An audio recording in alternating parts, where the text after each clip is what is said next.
Life isn't perfect, and neither are we. Nope. But we know how to face our fears And have some fun. and talk about all the messiest things of life. Like the messiest things. Get connected to yourself, get connected to others, and get connected to the life right in front of you. This is The Connected Life with Justin and Abby. That's me. That's you. And you.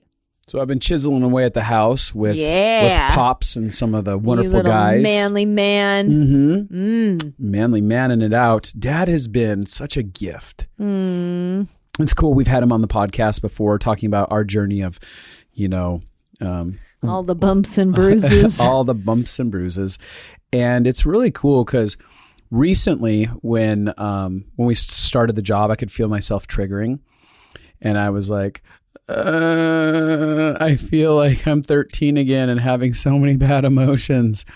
And dialoguing with you, I was like, I need to go talk to Dad about this. And immediately jumped up and ended up at his house a few minutes later. And as we're dialoguing, I just went into tears and I was these are so like, this is what's coming up for me. He's like, I don't know. Am I doing this now? And I'm like, no, you're not. But I can feel myself back as being a little kid again. And so obviously he was so loving and kind, and Mom helped interpret some of the conversation. She's so good at doing that. But I've watched as he's just been like faithfully trying to love me, help make this house happen practically. Right. And in the process, all that to say, I can feel myself really tender in this, in the whole process of building, like trying to get this house remodeled. And yesterday I had a lot of those emotions coming up again. And I have 3 or 4 guys on the job site, and they all have similar faith background. And they all feel so loving and kind. And I just pulled Warren, who's just an amazing rock star, such a rock to have around, so steadfast and steady. And I just feel so loved by him. I was like, Warren, come over here, man. And I just start sharing my emotions about what's going on and how I was like, I feel like I'm failing everyone and I'm working so hard and I feel like I'm failing you guys and not having stuff prepared right. And that's not true. But I mean, I felt all the emotions that I did when I was trying to manage my dad's guys when I was a teenager. Totally. And in my early 20s. Oh yeah. And they were a roughneck group of guys, some of them at times, and they were very aggressive. And so I could feel myself triggered in that space. And I'm just sitting there sharing with Warren, and a few tears drip down my face. And he's like, man, thank you so much for just sharing this with me. I really appreciate it. And then Matt, one of the other guys, comes out and he kind of listens a little bit, and he gives input all of a sudden. And it's just like, actually, I was telling my wife how easy this job's going and how great you guys have the atmosphere set up and stuff. And they just started affirming me. But what was cool with all this information is that at the end of the day, they're getting ready to take off, they're cleaning up, and I'm kind of working on my stuff. And they're like, hey, those two and Derek, one of the other guys, they're like, can we just pray for you? Oh. And I was like, what? And they're like, yeah, can we just take some time to pray for you for this job? And Warren was kind of leading that up and pulled me over into it. And it was one of those things where I'm like, we're talking about faith in this faith series here. And when people are authentically connected to their hearts and to the spiritual aspect of faith, this relational aspect, they're connected to themselves and to God, there are these miraculous moments like this that are very simple. It's an exchange of love. And it's not just words of encouragement. It wasn't just like, hey, let's tell you that you're doing good. It was like they entered into that heart space with me. And they entered in even that sense of prayer and care as they prayed over me. I was like, I don't feel alone in this. I feel so loved, so taken care of. I have this team that, obviously them just helping out and working for me is great. And I love that. And then me being able to share, I love that. But then them even engaging the spiritual side of stuff is amazing. And I think that has been one of the things that feels so fulfilling to me is when I can create a community of people that are perfectly imperfect. Totally. Where we're all messy, but we love each other. We have a relationship with God, with our Creator, with something bigger than ourselves, where there's this intimacy built around something that's bigger than us, but is very intimate with us. Yeah. And I just wanted to share that because I think that some of you people, last week we prayed at the end of our episode, and I had so many people message me and be like, oh my gosh, I got so impacted by that. And I felt the power of that. And it made me start thinking about like how badly I want that more in my life and that experience. And even the idea of, we prayed for miracles and people to tangibly feel God. And some of the tangible expressions are when we surround ourselves in a community of people that can be available in those ways. And those moments become miraculous. Simple little moments that are miraculous for our heart. Yeah, you came away so tender and love nuggety. Love nougaty. Nougaty. Got a big caramello center. I had a guy friend this week say, could you not call me a little love nugget? That does not feel great. Oh, he was so offended about that. He wasn't so offended. He was just like, that's not the best feeling. So now I called him a big love chunk. A big love chunk. Instead of a little love nugget. Yeah. You came away so tender and precious and endearing from that. Yeah. So shout out to my dad and the guys and Warren for being so steadfast. Love that guy. And here's what I love is we've talked about this on the podcast before, how so many people on the planet's battle is with aloneness. Yeah. And needing to carry the weight on their own and needing to act tough and have it all together. And by you choosing to be vulnerable, you opened the door for them to be able to feel like they had something to contribute to you, for them to feel like they had something that they could offer you and give to you. And I'm sure that actually it was a good moment for them. Yeah. Oh, absolutely. I'm sure. As much as it was for you. And it creates this bondedness. And this is how humanity bonds, is when we allow ourselves to have needs and we allow ourselves to give. Well, yeah. And I want to add this because part of what we're talking about today, we're going to go into some of the things that we learned from religions, the misconceptions that we learned.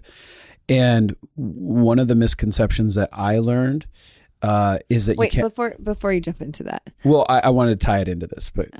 I know you're going to tie it in. So let me give the introduction, then you can tie it in. Okay. So last week we talked about mental health and faith. Yeah. And this is kind of a continuation on mental health and faith. And really what it is some of the mental health things that I learned wrongly from religion. And some of those things weren't actually taught to us. Like it wasn't taught from the pulpit. Right. Nobody some of the directly was maybe just said the culture of it. But I want to talk through some of the misconceptions that I had about faith and mental health and what I've found to be true in reconciling those two things. So go ahead and bring up one of yours. Well, one of the major misconceptions for me was that you couldn't be messy. And you couldn't have a bad day. Like, God is good all the time. All the time, God is good. Like, amen, brother. Plasticky Christianity. Plastic Christianity. Everything's fine. I'm good. Well, yeah, because if life is shitty, then God must not be good. Right? Like the idea that if I'm actually messy, I have pain, there's real problems. Like at least from my religious, there's different facets and denominations and cultural experiences. But from my facet of stuff, it was like, oh, if you were to acknowledge there was a problem, it would mean there's something flawed with God, or that means you weren't having enough faith. Yeah, you weren't having enough faith. You weren't connected enough to God. And so inside of my personal space, especially our relational culture that we've cultivated, it's like the idea that humanity is messy and it's painful, and it's the acknowledgement of that creates the open doors for love to make its way in. And if I had that type of cultural rule, that those misconceptions that I previously lived by, I wouldn't have had that miraculous moment. I would have stuffed it and walked in and been like, they would have been like, how's your day going? Oh, great. God is good. Amen, brother. Amen. Okay, moving on now. And I wish people could have seen that. Your facial expressions and your body expressions. I wish they could have seen that movement. That was delightful. Which a lot of people do. Mm-hmm. A lot of people do. And well, and okay, so religion is the same as any culture. There becomes culture rules depending on where you're at. If you heard that noise, that was one of Justin's action figures falling. In the middle of the night, sometimes his action figures would fall. It always feels so scary. Like, what is that? I feel terrified that someone's breaking into the house. Totally. I'm like, no, that was an action figure for sure. That's just Thor falling over on his face. Okay, so what were we talking about?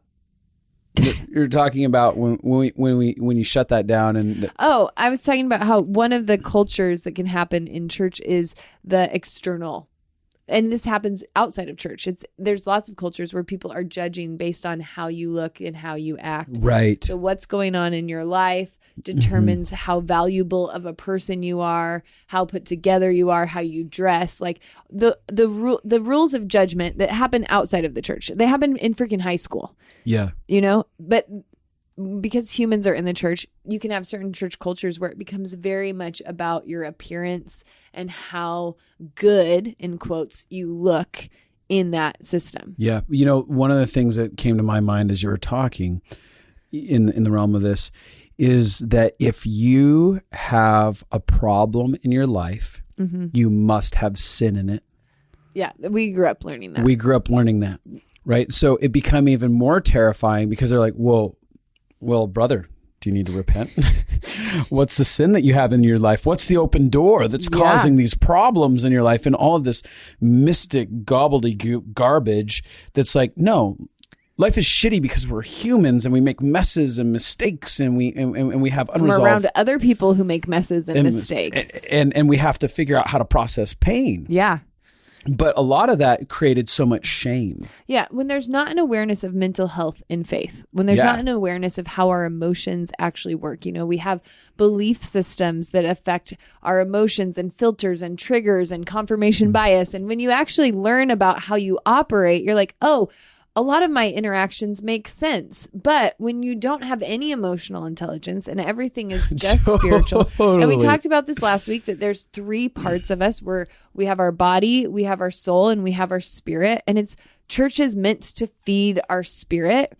But if they aren't aware of our soul and our body, then it can create a lot of messes. Because if you neglect 2 of the things and then demand that people be able to function properly, it won't work. It'd be like saying, like, you can't use your legs or your arms, but I need you to go throughout the day like a normal person. Totally. And that'd be really difficult. Not like a normal person, but, you know, like go through your day. Yeah. Be able to function and be required to walk and grab things. Right. Yeah.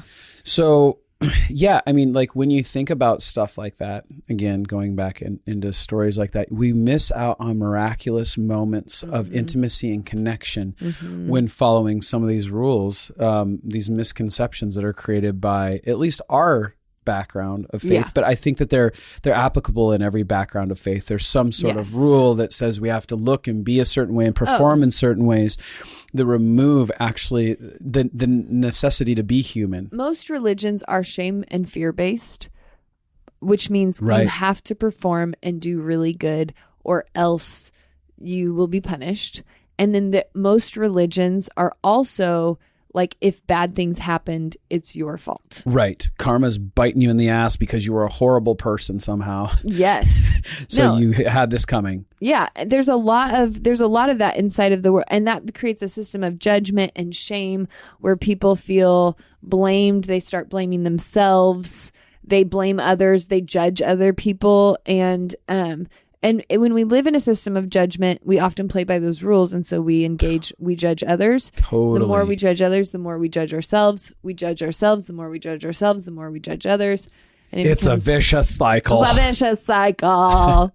And so that's why understanding emotional health is such a pivotal key to having also a thriving relationship with God. So what are some of the other misconceptions? Because I think that in order for people to get... Well, I wanted to say this really quick before we move on, because I want to contrast what we learned in religion with what I've seen in the Bible. Right. So when I look at the Bible, I am blown away by the freaking messy people that God chooses to highlight. Right? Everybody is crazy, out of their damn mind. It's true.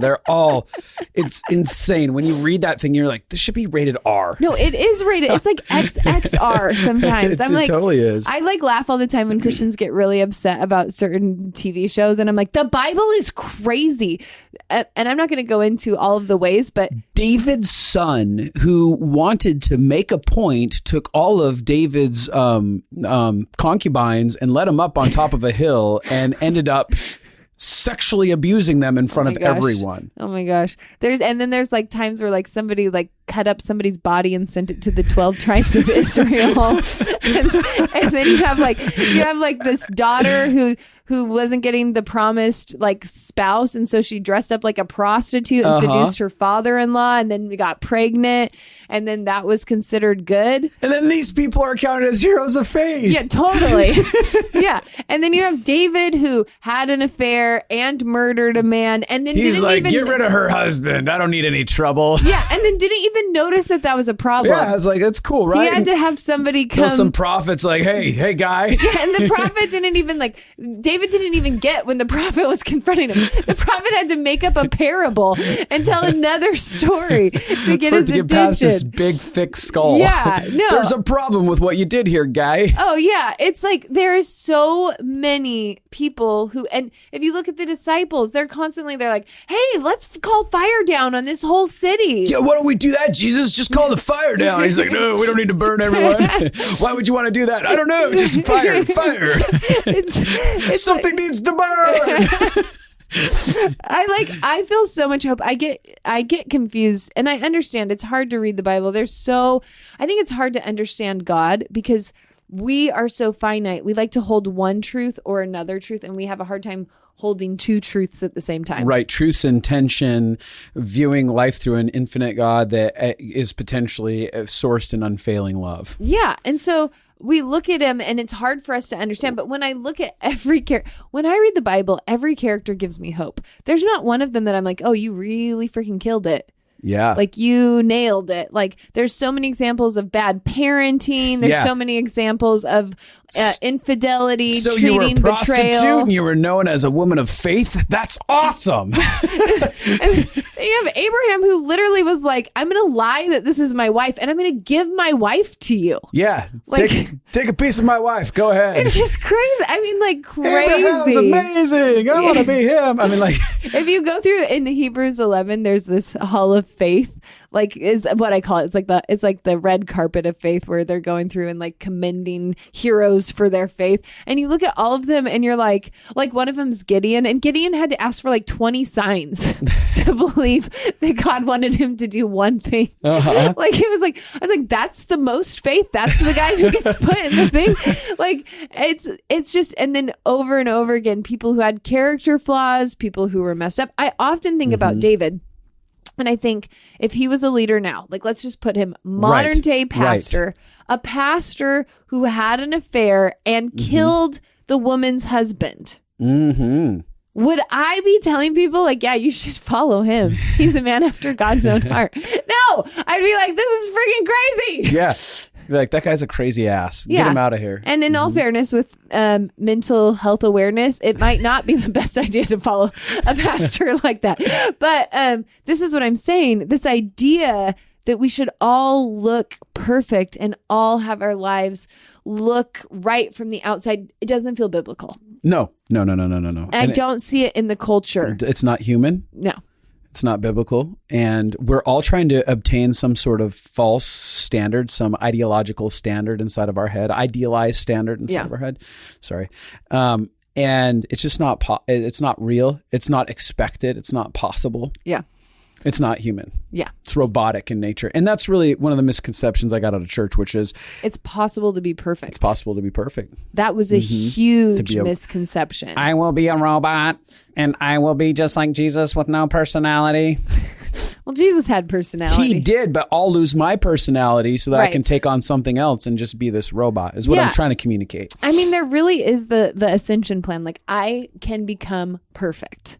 Right. And I was talking to actually somebody today, and they were telling me about how they were sad that they were still struggling with something. And I was like, well, of course you're still struggling with that, because this deeply affected you from your childhood, and you're still having to work through how to reconcile that pain. And of course you're still like wrestling that out. I hate the word struggling, by the way, that people use. I mean, it's well, it feels real. When you're struggling, it feels like a struggle. No, I'm saying struggling feels like, hey, I'm in a performance place trying to be something and make myself something, rather than I'm feeling like I'm wrestling. I feel affected by this problem, but a lot of times it's connected to I'm failing. Yeah. At least my historic background on that language. Right. I'm not correcting you or anything. I'm just having a soapbox rant. Oh, good. But the idea was, I was like, oh, so you think that you should be perfect already? Yeah. She's like, well, I've been seeing a counselor for years, and I've been working through this for years. And I'm like, yeah, I mean, this is part of what happens being human and learn. And I honestly, we have seen so much transformation because of God. Almost everything we teach on here is from my transformation from God. Yeah. And not only that, almost every family I see where it was like devastating and then transforms miraculously, it's because of encountering God. Yep. There is real transformation that happens when you encounter God. But something that we've glorified is that transformation can transform you all the way into perfect. Oh, yeah. Mm-hmm. And the goal is not perfect. I often wonder what will be considered sin to God, in the sense of like, we get really nitpicky. I remember when I was growing up, like dating was like, oh no, what if I kiss this guy? Is that sin? You know, like, and I often think like, I read the Bible. I smoked a cigarette. I'm an evil sinner. Yeah. I mean, and sin is, there's so many, I don't want to go into that conversation. Well, all I'm saying is the idea that we have of what perfect is, and what our idea of what perfect is. So it's our judgment of what we think perfection looks like. And I'm like, I don't even know if what we think perfection looks like matches up with what God thinks the goal is. Right. Because I'll tell you, my goal was to like never have any issues and always be happy and always be fulfilled and never have any needs. For me, part of being perfect meant I had no needs, and I could just love everybody and didn't need to take care of myself at all. That was my idea of perfect for years. And now I'm like, that's not perfect. That's very, very dysfunctional. And so the image we often have of what Christianity perfection looks like, or Buddhism perfection, or Islam perfection, whatever religion you are. Right. I always say that's like an idol. The idea of what we think our perfect self should be. Mm-hmm. And again, our perfect self should never have conflict with people. Our perfect self should always be able to read the Bible for 2 hours every day, and should be able to pray and never fall asleep while you're praying. Like, we just all have these perfect ideas of who we should be. Well, what you begin to do is you begin to worship the idea of what you can be. Yes. And you try to serve that thing. You try to perform for that thing. You're trying to obtain and get to that thing. And your whole life is around this thing that you could be, this vain imagination, this future imagination of what somehow you've decided is expected. Yeah. Is right. And the more I know God and the more I learn, the older you get, you're like, I don't actually know anything. What I thought God wanted, I now think he wants different things. So I'm like, it's an evolving thing. So the idea of having an image, what I see is, I always see it like an actual like idol, like they used to have wood idols. And I see it like people take that idol and they beat their heads with it. Yeah. Because they're constantly like, I'm not this image of perfection yet. I'm failing. And then they also imagine that that's what God's doing. That God thinks they should be farther along than they are. That like somehow people think he doesn't understand humanity. Which is why he actually, I think, sent his son to be like, no, I actually lived in your shoes. I understand. 1,000%. like Jesus, I'm sure, was made fun of. He got persecuted. He grew up in a second-class family in the sense that like they were, Mary was known for being pregnant before she was married. And in that culture, in that shame-based religious culture, that was like, you're beneath people for that. He was born into a shame family and then he went through pain. And so when I look at his life, I'm like, he actually understands what it is to be human. Well, they even, isn't the statement, nothing good comes from Nazareth? Wasn't that? Yeah. A statement like literally even where he was from, Jesus of Nazareth. They're like, nothing good. Frickin' Nazareth. That's the wrong side of the tracks. That guy's got to be a clown. Yeah, totally. So it's the idea that he knows what it's like to be in human skin. And so he has a different idea of what he's wanting in our lives, and it's not perfection. Yeah.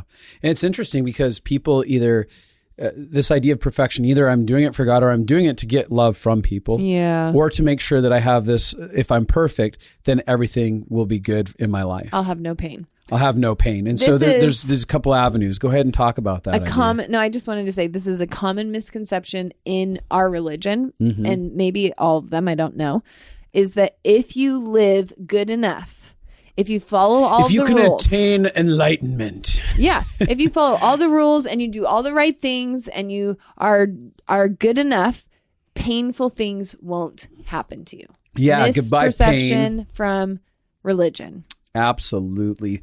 Pain is a part of the human experience that you cannot get away from it no matter what you do, no matter how perfect you are. You cannot protect yourself and make sure that people love you and they're good towards you. I've been someone who has tried really hard to love people. Yeah. Really hard. And I have been burned really bad by some people. And in the midst of it, I realized like that was fruitless effort because behind it, there was areas where I was trying to love really well to actually protect myself, be perfect in relationship, perfect in love, that they'd be happy with me. Absolutely. And it didn't work out. And what ends up happening is that people become really bitter and resentful altogether because they thought if they found the rules, then the pain wouldn't be there and they would be okay. And everything would work out the way that they ideally designed in their head. Absolutely. I have a story about that unless you want to jump. Yeah, go ahead. I was in the bar the other night. That's right. I was in the bar the other night. I was playing chess. There's a bar my friend and I like to go to play chess. Or checkers. And I'm sitting there and one of my other close friends that I don't see out a lot comes wandering in and she just is like, oh my gosh, Justin, and gets all excited. And she has a friend that's with her. And her friend gets really elated and gets excited and starts dialoguing with me and my friend. And in the midst of it, at some point, we end up getting into her history. Yeah. And she ends up sharing that she's gone through 2 divorces. Yeah. And kind of alluded towards she'd been in the church. And so towards the end of it, we did a dialogue. And I said, here's what I see is probably your life. I said, your life has probably been, you were raised inside the church. And you did everything right, followed all the rules, and you thought it'd be perfect. And you thought, okay, I'm doing it all. Didn't have sex before marriage type deal. Ended up marrying a guy that got really crazy and painful. And when that didn't work out and the divorce happened, you decided to pendulum swing and you ended up in another relationship that was really abusive. And then that didn't work out either because you were reactive, trying to find out like, where's the safe place for my heart? And she was sitting there, kind of misty-eyed and just like, yep, that's exactly everything that happened. And here she is on this end trying to go, I feel like I know myself better than ever before, but none of that ever worked out. And I've watched that with a lot of people. Oh, I see it all the time. I mean, I hit it sometimes where I'm like, wait, but I thought the point, like, if you love me, God, I thought you would protect me from all of this pain. I thought that you would protect. And then you hear stories of moments where God divinely intervenes in people's lives. And so you think that he'll divinely intervene in every part of your life in every moment. And he is constantly intervening. It just often doesn't look the way we are expecting it to. What if the promise of God wasn't to protect us from having any pain, but the promise of God was restoration and redemption, which is to restore something means something has to be shattered, broken into pieces, messed up in some way. But the promise is, I will step into your humanity if you'll invite me into your messy humanity, and I will put back together the pieces that you and other people's humanity has shattered. Mm-hmm. And I'll put it back together in a beautiful way that's better than before. I'll heal, I'll liberate. What if I'll redeem? What if I'll take everything that was so shattered and redeem something in some way, shape, or form? And so many people interpret, one of the misconceptions that I've had in life is that God made this terrible, shitty thing happen in your life so that he could teach you a lesson. Yeah. And I'm like, that's crazy. Not a chance. Yeah. What if he steps into our humanity and gives us gifts of truth in the midst of it? Totally.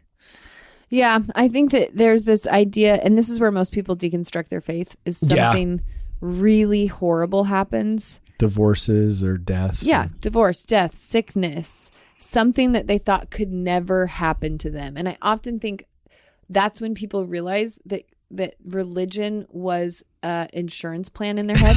It was medication. It was medication. Mm-hmm. It was like, it's that sense of control. Yeah. If I do everything right, bad things won't happen to me. I actually had a friend who literally... Yay, I have the religion protection plan. It's like an insurance plan. It's so true. I have Teflon all around me. Yes. I mean, I had a friend who I literally would every week would say, like, over and over again, you know that just because you're good at being a Christian, which who even knows what good means? He was good at performing. Mm-hmm. That doesn't mean, like, is that actually what good is to God? Mm-hmm. That he could perform really well? I think good is, a lot of times people are like, good is you didn't say a 4-letter word. I'm like, good might be not tearing apart your neighbor and ripping them to pieces behind their back. It's so true. Yeah. That's a common misperception that cussing is the worst of all. Sorry, just soapbox moment for a second. I laugh so hard because Justin loves people more radically than almost anyone I know. Like, he drops his life to love, pour in. The other day, he was so exhausted and tired and heard of somebody who's in a traumatizing situation, immediately dropped everything to call them and love them and pour into them. And he does that all of the time. Homeless people, strangers, like, he is constantly finding ways to love and engage people and humans. And he's one of the least judgmental. Like, you're going through something hard. Are you tearing up over there? No, I'm just smiling. I'm loving it. But anyway, he's one of the best humans I know, and he cusses. and I laugh so hard because I'm like, I'm in the church, right? This years ago, I was working for a church, and here Justin is, and he loves people. He is pouring into people. He's mentoring people. Like, he's doing so many things. And all the church leaders can see is that he cusses. That is all they notice. They don't notice any of the, like, oh, he's actually living. And then I'm laughing because we know about half the pastors on staff, and we know what they're actually working through because we know all the stories. And so we're like, oh my gosh, this person's going to a prostitute to get all of their needs met secretly while being married, and you're concerned about Justin openly cussing.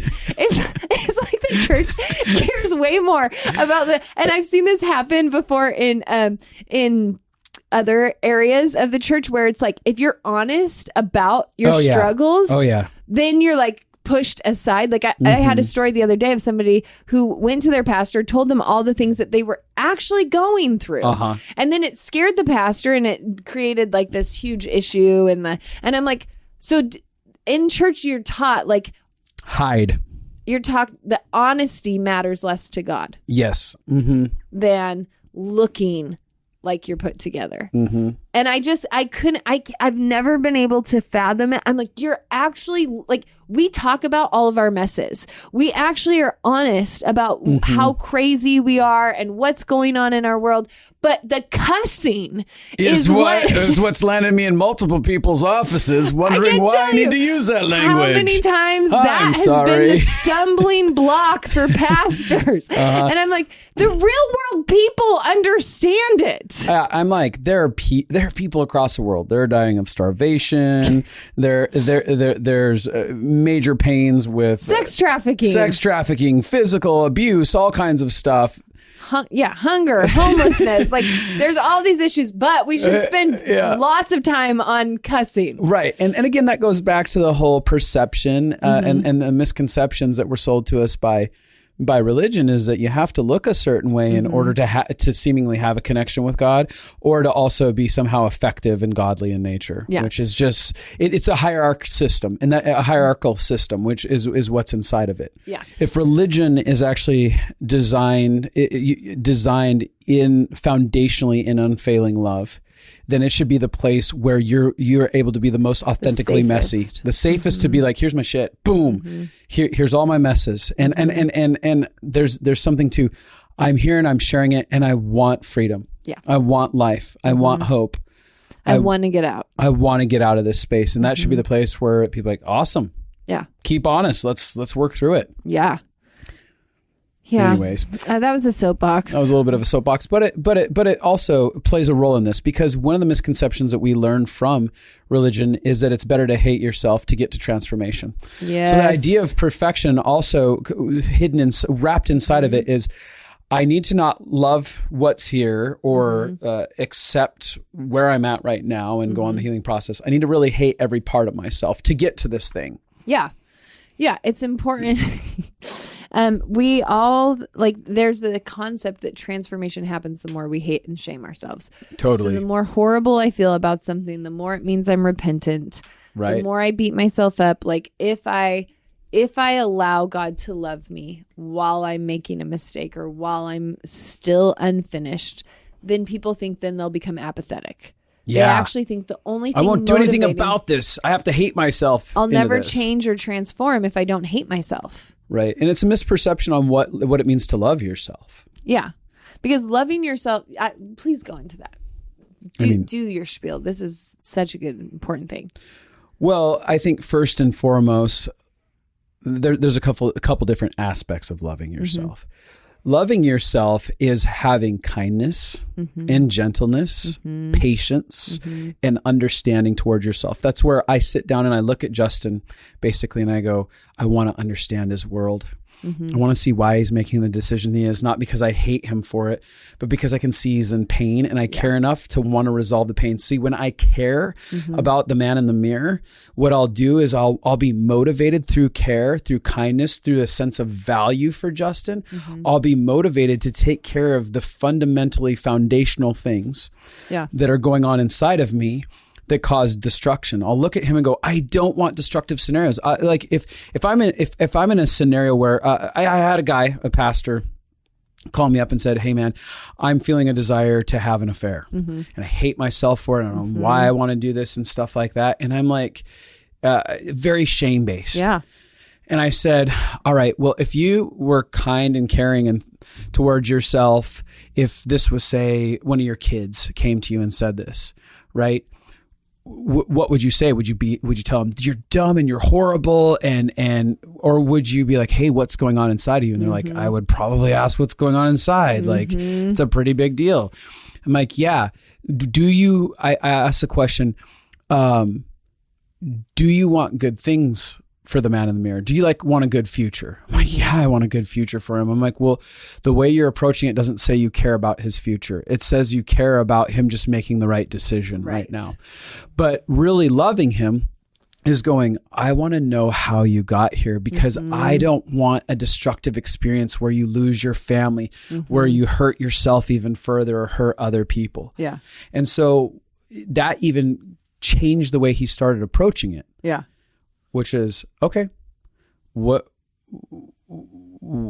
going on inside? What's going on? What would it look like to be compassionate? And anyways, that's one area of loving yourself, but also loving yourself in all these other areas. People think that loving yourself is being selfish. Oh yeah. Because they think the idea of loving yourself is treating yourself to a spa day, and chocolate, and doing whatever you want, whatever feels good at any time. Yep. And I'm like, that's not loving yourself. That's not actually taking care of your heart and your emotions and being attentive to yourself. When you actually love yourself well, that means you investigate and you take care of actual healthy needs of care and connection. It'll overflow into feeling like you have an abundant level of capacity to give away to other people. all of a sudden it won't be a self-absorbed thing. You'll go, oh, my needs are taken care of. And now that my needs are taken care of, I can take care of other people's needs. Yeah. Well, I was thinking about like the more you love yourself, the more you're making decisions for your benefit. Yeah. Is what you're saying. Like the more I value myself, the more I wouldn't make a decision that devalues me. Mm-hmm. The more I value myself, I don't want to lie because I know that will actually cause me pain. It'll cause a destructive scenario to happen. Yeah. The more you've loved yourself, the less rage you had at me, right? Mm-hmm. Like you loving you actually empowered you. Well, the more that I had love, compassion, and care for myself, the more I became gentle with myself, mm-hmm. the more that overflowed in the way that I was gentle and kind and understood and had grace for your messes. Yes. So mm-hmm. people think that loving themselves, and it is actually biblical. 9 times in the Bible, it says, love the Lord your God and love your neighbor as yourself. And I see it always as a balance. Like you have to love your neighbor and yourself. And I like that God put it in there because the way he put it in there, love your neighbor as yourself, literally balances it. Because if you love your neighbor without loving yourself. Codependent. Yep. And if you love yourself without loving your neighbor. Narcissistic. Yep. And so it is this divine balance. But when we are loving ourselves, we are full of love. And so we have love to give. When we are judging ourselves, we are full of judgment, so we have judgment to give. When we are loving ourselves, we're full of grace, so we have grace to give. Mm-hmm. And I just think, like, the Bible says God is love. So when we're loving ourselves, what we're doing is we're participating in his divine nature mm-hmm. and allowing it to get sunk, is that the right word? Sunk? To sink in? To sink into our being and our essence. And it's us agreeing with his nature towards ourselves. And I was talking the other day about how receiving love from God is one of the hardest things to do on the planet. That's really all that our religion is based on. I mean, we don't make it based on that. We make it like we'll perform and do everything right. And we'll... Right. But at the heart of it, it's actually about being receptive. Yeah. He gave us a gift of love. And while we were still sinners, while we were still a mess, while we still needed it, mm-hmm. he came to love us there. It's almost like this. He's like, kiddos, you're crazy messy, and that's okay. I love you even in the middle of it. I'm mm-hmm. going to do everything I can to get to you. Yes. Just believe, just receive it. And we're like, yes. What do I have to do, God? Just let me love you. Totally. It's pretty simple. Totally. I'm telling you, I loved you when you're crazy. Yeah. Out of your mind over here. Yeah. And I'm going to love you after you've accepted that I love you when you still act crazy out of your mind.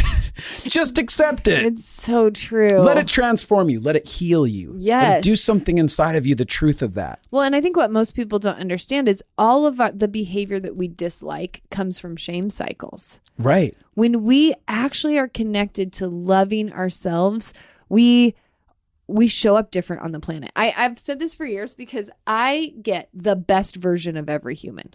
Mm-hmm. I do.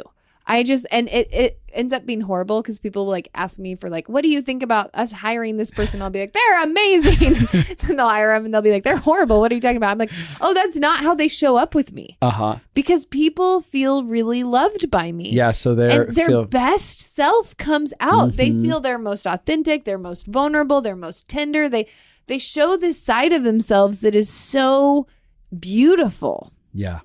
Yeah. Well, so what I'm saying is when we're loved, we feel safe enough to be our authentic self. And most of the things we don't like about us aren't our authentic selves. They're our protectors. Right. What we've done to try to protect ourselves. Oh yeah. It's like say my anger, when my anger would come up. Yeah. That's not your authentic self. That's not my authentic self. No. That was the protector. Yeah. To keep me protected from more pain. Yes. But again, when love comes in, you go, I have no need for this protector. Mm-hmm. I am safe. I am cared about. And it's not just an exchange with another person. When I am really rooted in the idea that I was created in and through love, for love's sake, and that there is love, worthiness, care for me available at all times. And when I'm connected to that higher truth, all of a sudden I'm like, I don't need this protection. I don't need to worry about if Abby judges me or someone else judges me, because I have a source that does not end. I've been thinking about this. This is a side note again. This is a real soapboxy kind of episode, but I was thinking about this the other day. I was just feeling shame about something in my life. Guess what? I love myself a lot and I still feel shame sometimes. What? Okay. And I was feeling shame about something and I literally just thought, I'm so glad that there's a God who loves me when I hate things or when I feel disconnected or unworthy. Like it feels so good. Like because I've spent time really digging into the nature of God. And I'm not perfect at it. And there's a million ways I subconsciously don't believe he loves me, but consciously really believe that he loves me. And so when I felt this pocket of shame come up, I was like, I have a source that I know won't turn their back on me. If everybody thinks that I'm unworthy because of this thing that I do, he won't. Yeah. She won't. We call God, he's all of he's neither female nor man. I just want to point that out again. But God always loves me. There's not a moment where I do something like we have a source that we know will literally never turn their back on us. Will never say you're too ugly, you're too broken, you're too gross, you're too disgusting. We have a source that anytime we feel unlovable, we can go and know that we know that we know their posture towards us will be the same. It will always be love. He loves to love us. As a side note, your little side tangent there, because I know that people get thrown off by this. When Abby says God is neither male nor female, I know that some people will get triggered being like, they're trying to be PC or any of that stuff. Yeah. That's not, God is spirit. Yeah. And for some people, it's really hard. There's a pain point inside of us when we refer to God as he, and Jesus is he. Yeah, and that's not a conversation that we're trying to have there, but God the Father, when we talk about God the Father, that's a way of articulating God. But sometimes people, when we're thinking of humanity, they have walls that go up because of pain with masculinity. Yeah. And they have a barrier where they're like, I can't connect to the nurture nature of God because I keep seeing God as a white male with a big long beard sitting on a throne. And that matters. Which is not accurate. And he's not white. He's not a he. Yeah. God is spirit. And it's worth, saying that just for one quick second for people when we talk about, the differing sides of it, so that we can get past those walls that we have inside of ourselves and go, all right, so what would God be like? How can I connect to God? For me, I connected to the nurture nature of God when I saw God appear as a female figure in the shack, right? And I was able to go, oh my gosh, for the first time I can feel that God is really attentive and caring. So I think it's just worth a side note, because you just trigger the people like nobody's business. I did. I'm sorry. But I think we've talked about it before, but it's good to Right. One of the reasons that I think it's important is because it does say that we were made in God's image. Yeah. And so it's important. If God is only a male, an actual human then male, I'm not made in God's image. Right. Yeah. And it's important, I think, for women to be able to hear that we are made in God's image. Yes. And so there has to be sometimes where we acknowledge that it's not only a him. And I get lost on how to communicate about God. And I like using him because I think that is a part of his nature. Yeah. I just want to make sure that it is inclusive enough, not PC. I'm the least PC person you'll meet. Yeah, we are. I'm not good at it. But I do care about inclusivity so that we can see God accurately. Yeah. And I believe that God's nature, the manifestation of God's nature, is found in both masculine and femininity. Absolutely. So when you look at masculinity and femininity and you begin to appreciate those two expressions, all of a sudden you go, oh, here's God over here and here's God over here in this. Anyways, I think it's a really beautiful thing as a side note. Yeah. But we're on a tangent. Okay. So what we are talking about is the idea that having a source of love that you know will love you no matter where you're at, will transform you. And the more you learn to love yourself, and that's one of the misconceptions, is that loving yourself is selfish. And I've seen people call it loving themselves, and it was selfish. Totally selfish. And it wasn't loving themselves. And I will say this also, sometimes when people are pendulum swinging, when they've never loved themselves, they pendulum to being selfish, and then they find a middle balance. And that's like you said, the pendulum swing, the transition point as we're learning and growing, that we as humans will always pendulum swing. Oh, yeah. We go from no boundaries to over boundaries, from not taking care of ourselves to overly taking care of ourselves. Which you talk about boundaries really quick in people pleasing. Yeah. Because I think that's really valuable if you can really quick. If I can really quick. I actually think I want to do a whole thing on those two. A whole podcast. On abandoning yourself in boundaries. Yeah. I think that could be really good. Yeah. So I think we'll that'll be to be continued. Oh, to be continued on that. Yeah. Okay. But I just want to say there are a lot of there's a lot of misconceptions that you can have, and it doesn't actually mean that religion is bad or that spirituality is bad, but anytime humans get involved in anything, we're going to create systems of control, systems of belonging, systems of fear. And so I want to say, like, I've had to unlearn. I've had to learn emotional health and have it. And then you start reading the Bible with emotional health and you see it everywhere. Yeah. You see so many different examples of it. And like Jesus, it was a great example of loving himself. Like, he took time apart for himself. He made sure he got his needs met. There's story after story, but the idea would be the more you actually engage emotional health, you will see that maybe it's not as black and white in the way that you were taught as it is. I thought that was a horrible summary. Can we rewind that, and can you say something? Here's what I want to say. Some of you are listening. You may have your own. We're talking about rules, right? We're talking about the rule system, and we're going to get into a conversation about deconstruction in the future here. And why people go through deconstruction and what that looks like, because that's a buzzword that's been around for a little bit now. Oh, yeah. And a lot of people have been burned by the deconstruction thing because people go wild and crazy in their process of deconstructing and end up destroying people, or they judge it really harshly. Right. Or people who are in the deconstruction phase aren't following the rules that are inside of their culture, and that feels offensive to a whole culture of people. So here's the thing. There are rules that you may have grown up inside of with religion, or you may currently be inside of religion, and you have the rules of what you think your culture is supposed to live by. I think one of a big homework piece would be to go sit down and go, what are the staple rules or beliefs that I've taken away that are like, this is how I have to live my life according to my religion and according to my culture, the cultural expression of that religion. You know, again, so many denominations inside of Christianity. What are these truths that we hold so dear to our heart? And are they actually conducive with love? Are they conducive and true to the Bible? I don't know, but I got sold on a lot of ideas that when I investigated through the lens of love didn't seem to line up.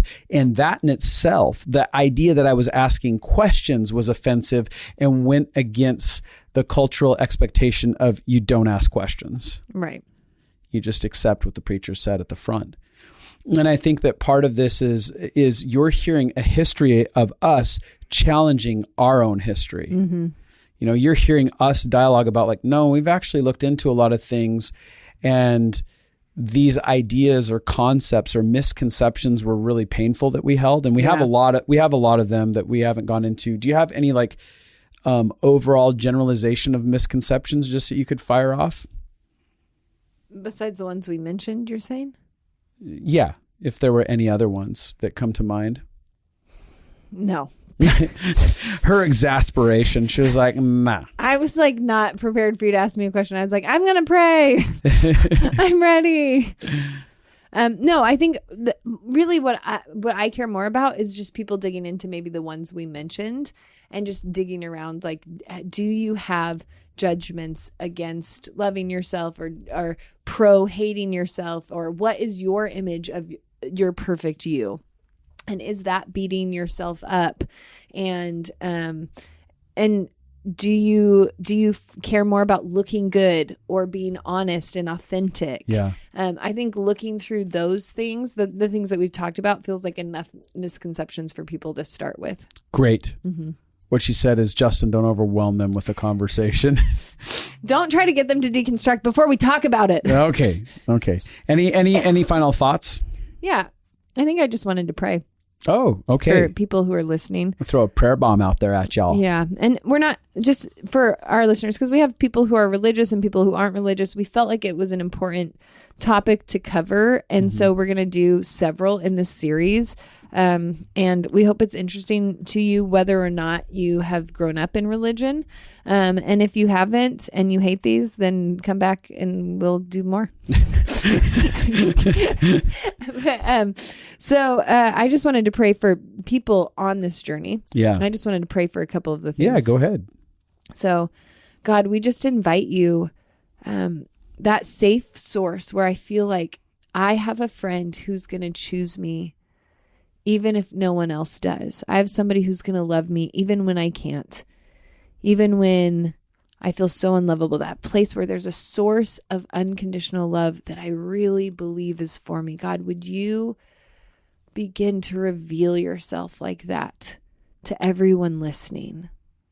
Every place where they are scared that you're not good because they had a parent who was sometimes good and sometimes not good, or they had a parent who sometimes took care of them and sometimes didn't, or every place where they've been burned by people. And so it's hard for them to imagine that you could be consistently loving and good and kind.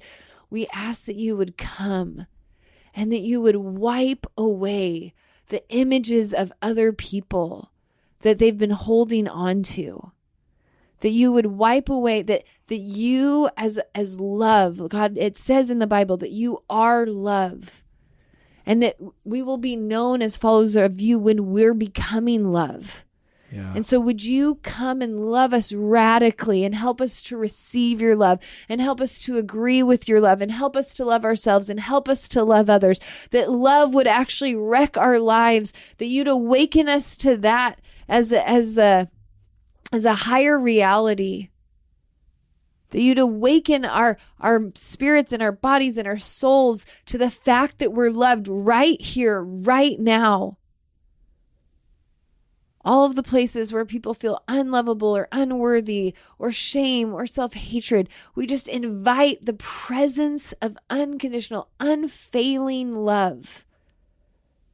We invite unfailing love to come grip your heart, that you could feel seen and known and chosen right now as you are. And we break that image that you have in your head of who you should be, of who you need to be. Some of you out there are literally beating yourself up over and over and over again because you're not your image yet. Mm-hmm.